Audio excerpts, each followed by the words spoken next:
What do aliens do to people during abductions? What do these encounters with civilizations look like? I have collected the most frightening and mysterious stories of real people who have managed to meet face-to-face with aliens, from attempts to extract military secrets to actual violations. In the end, I will show an artist who documented his encounters for 18 years in the form of paintings, with spicy content. And I'll start with a case that is even documented in police reports. On a fall evening in 1973, on the quiet banks of the Pascagoula River in the state of Mississippi, Charlie Hicks and Calvin Parker, two ordinary guys, became contactees with aliens. They were just fishing when suddenly an unidentified flying object appeared, mysteriously hovering over the water. The subject, resembling a football in shape, silently illuminated the night with blue flickers. Creatures emerged from the mysterious flying apparatus, which seemed not to belong to this world, and began to approach Charlie and Calvin. Unusual forms resembling disproportionately elongated human figures slowly moved towards them.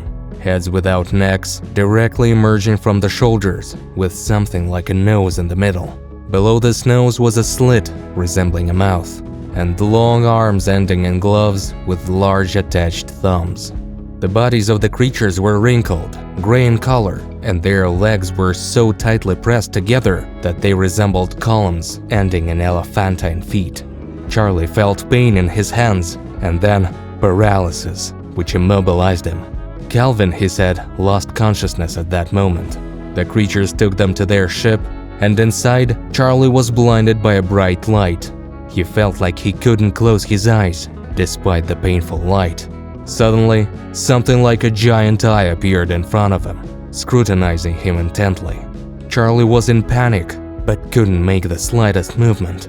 After the eyeball receded, Charlie found himself on the ground, colliding with the terrified Calvin.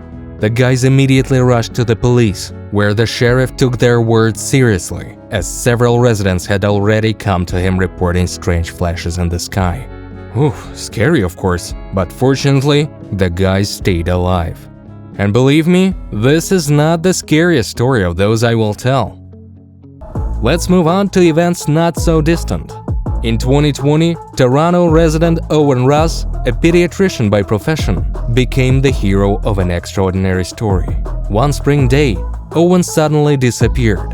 All his loved ones were in panic. More than 3 days passed, and neither relatives, nor colleagues, nor friends could understand where an adult in the prime of life could disappear without any deviations.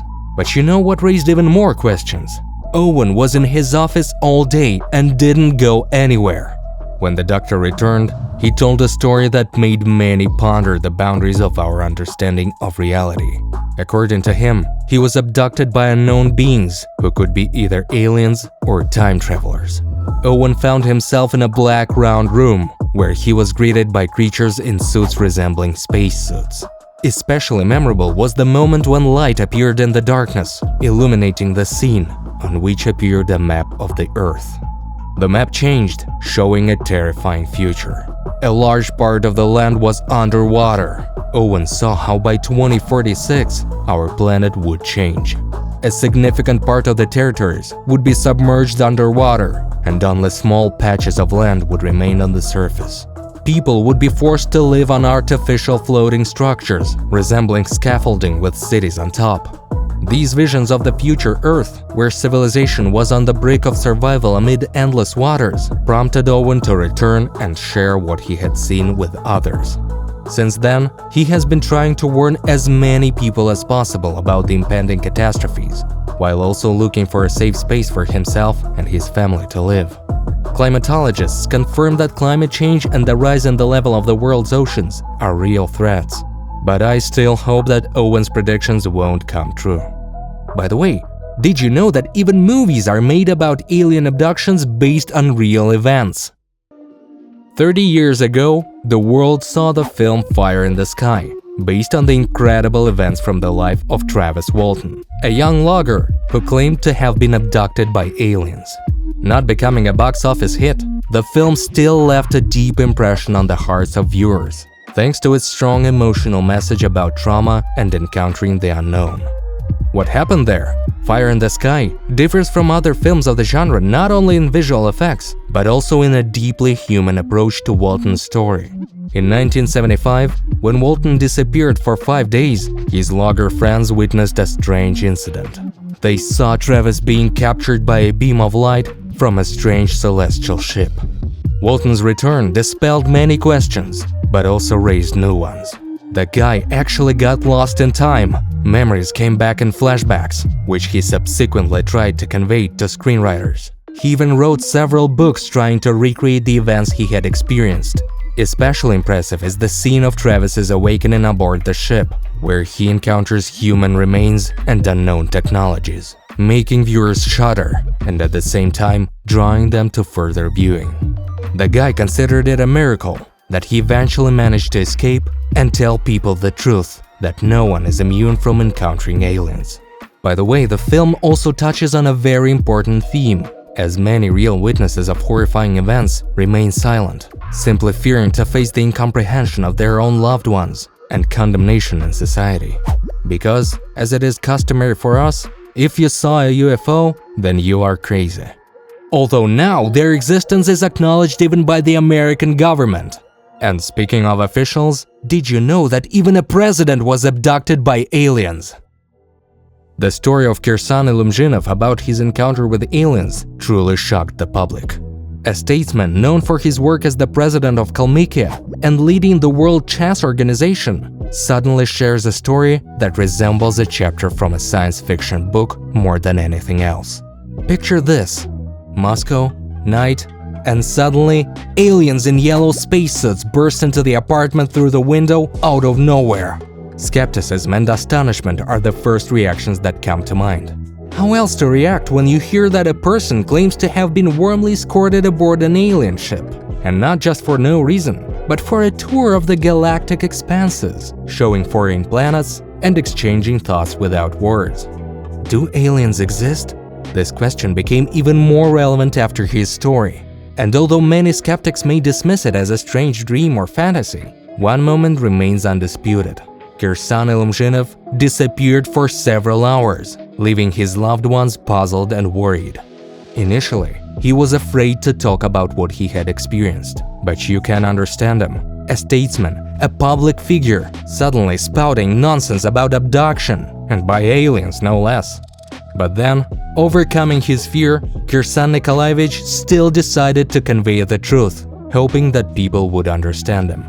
To believe or not to believe is everyone's business. Personally, I'm sure that there is much in this world that we simply close our eyes to. Ultimately, Nikolaevich's story remains one of the most mysterious and discussed events of modern times. But if there was one person here, then in Wales, there was contact with an entire school class. The incident on the playground of Rossable Primary School in Wales is one of the most mysterious and captivating cases in the history of UFO sightings and direct contact with aliens. This story, in which a group of girls and their teacher witnessed an unidentified flying object, attracts attention with its detail and coherence of accounts.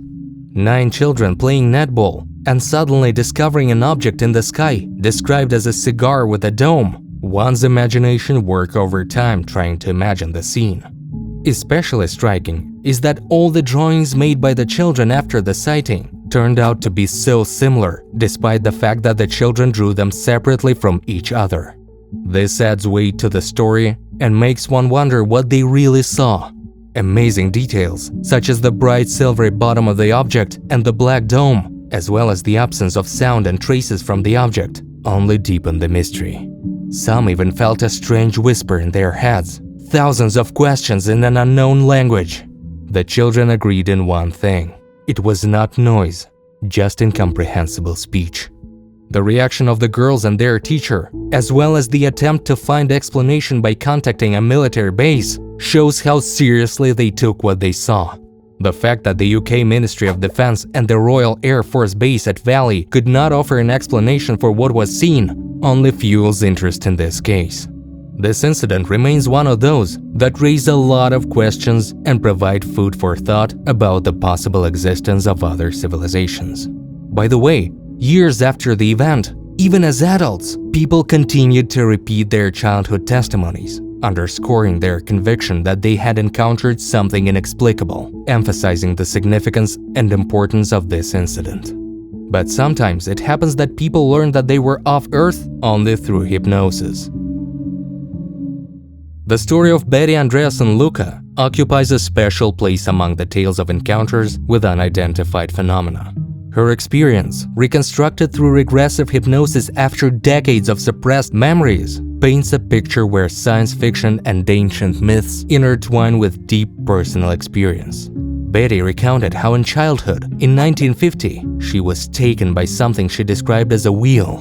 This vehicle raced incredibly fast to the sea and submerged, continuing to move within its depths. Interestingly, during the underwater journey, Betty felt no shaking or discomfort, which in itself raises questions about the technology and principles of movement of such a wheel. Especially striking is the description of the windows of the vehicle, through which Betty could observe the underwater world and its inhabitants. At one point, the wheel entered a tunnel, the walls of which were covered with ice formations illuminated by hidden sources of light. The culmination of her story is the arrival at a huge underwater dome, which Betty perceived as a base or other structure. Here, she encountered a sight that sent shivers down her spine. Containers with sleeping or frozen bodies of people and animals from different epochs. Betty likened them to insects fossilized in amber, adding a shade of archaic horror and grandeur to her tale. What Betty called the Museum of Time sounds like an attempt to understand and describe something that goes beyond ordinary human experience. Her story touches on deep philosophical themes about the nature of time, memory, and human existence. Betty's memories, reconstructed through hypnosis, may evoke skepticism, but the depth and sequence of details, as well as the emotional impact on herself and her listeners, make one reflect on many aspects of our world. And add to that, the fact that a person under hypnosis simply cannot lie. They say what they see. And you know what even more surprising? There are people who have encountered aliens for decades. I'll tell you about them now. Hillary Porter, unlike many who have experienced such an event as a traumatic incident filled with fear and uncertainty, describes her encounters with aliens as part of everyday life, albeit not without a certain annoyance. Why is that? The girl meets aliens constantly. Since the first incident in 1974, when she was working at the Ministry of Defense and was abducted right from the backyard of her home, Hillary has faced an endless stream of visits from aliens.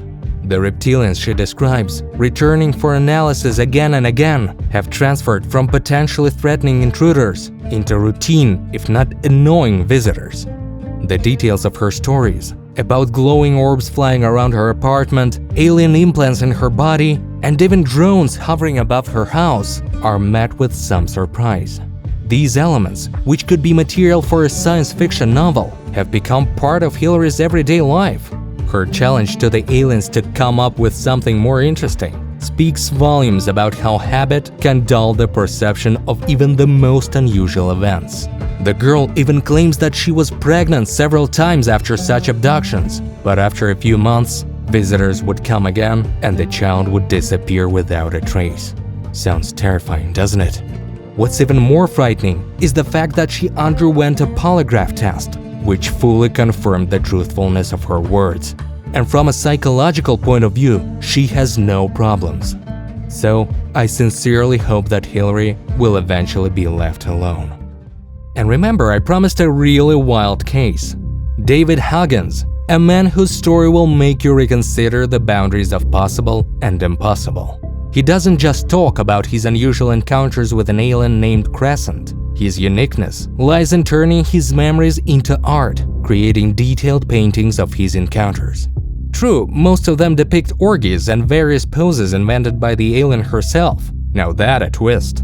From the very beginning, his story is striking. Visions of strange beings from early childhood, an unexpected encounter in the woods that grew into regular intimate meetings with a creature from another world. This is not just a story of contact with the unknown, but also a tale of deep emotional and even romantic connection with a being so different from anything human. Huggins openly shares his experience, unafraid of judgment and misunderstanding. He stands his ground, asserting that his experience is his reality, despite the skepticism of those around him. His decision to use painting as a means of healing and self-expression only underscores the depth and complexity of his experiences. Huggins' paintings are not only visual evidence of his words, but also an attempt to come closer to understanding the essence of his encounters with Crescent. They convey not only the appearance of the alien and moments of their intimacy, but also the emotional power of these encounters.